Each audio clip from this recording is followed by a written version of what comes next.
Okay, dito tayo ngayon sa sa part ng Hamindan Capiz.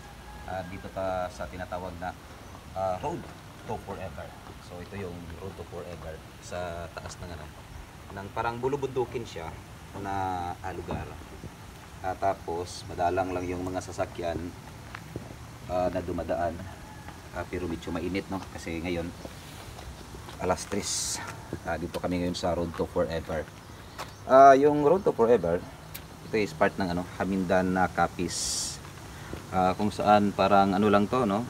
Yung sasakyan madalang kasi galing Altabas papuntang Hamindan. At kung titingnan natin sa paligid, parang maganda yung view kasi dito.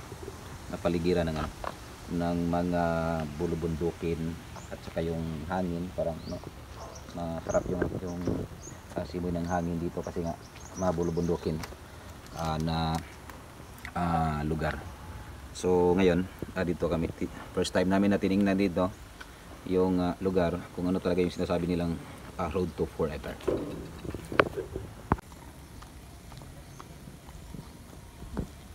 So ito yung bilang parang sign na dito ka na sa sinasabing welcome to Road to Forever, kasi mayroon siyang signboard dito. Malalaman nyo ito yung landmark niya sa tabing kalsada lang ito.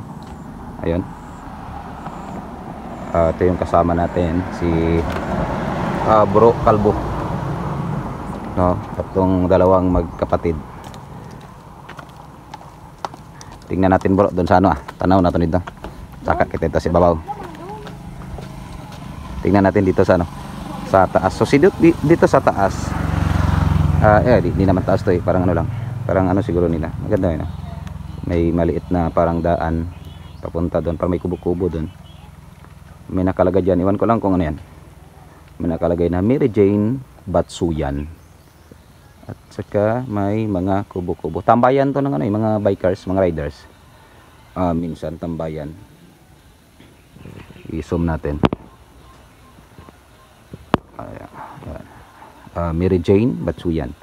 So siguro may Batsuyan dan, may mga structures dito Terus maganda siguro akyatin natin ito. Tingnan natin sa taas, baka may baraka doon.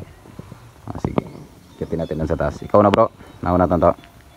Tingnan natin sana sa taas kung may baka may tindahan. Ikaw na.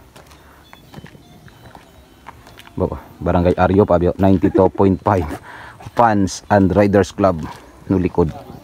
Kita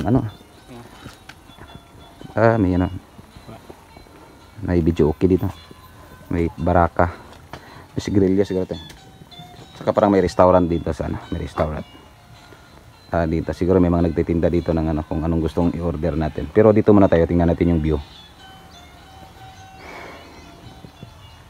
Ayan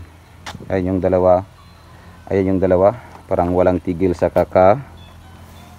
picture taking kahit mainit. Minsan lang daw malayo, galing pa kaping Kalibo. Narating namin yung katabing probinsya. Ito yung view dito sa harap, mga bundok.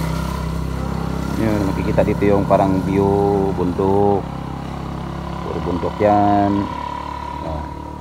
Puro bundok.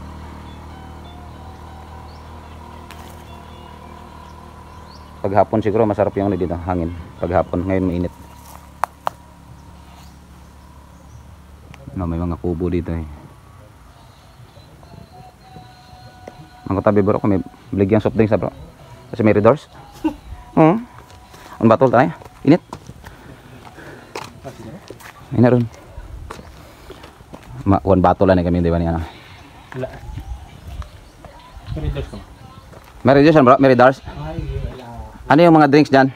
Pasok na kayo, sir. Ano yung mga inom dyan? Gusto niya, sir, ice coffee, fruity. Walang parang red horse o... Wala tayong drinks, sir, Opo.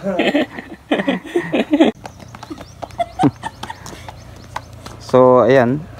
Yan yung view.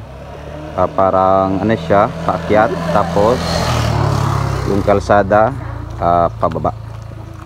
So kita natin na parang walang sasakyan halos na dumadaan dito. So ito yung dalawang magkapatid. Kaya parang malayang nagpapapicture sa ano, sa gitna ng kalsada itong dalawa na ito. Oh, kita mo, walang dumadaang sasakyan. Napakatahimik na lugar. Parang masabi natin parang may peace of mind tayo pag dito tayo sa lugar na ito. Ayan o, kanina pa yung dalawa dyan pero walang dumadaang sasakyan. So ayun, pag gusto nyo pumunta dito sa road to forever na sinasabi, part ng Hamindan Capiz, mga ano siguro, no, estimate ko kanina galing sa Altabas, mga 7 or 8 kilometers. Estimate ko lang yan kanina habang nagdadrive ako.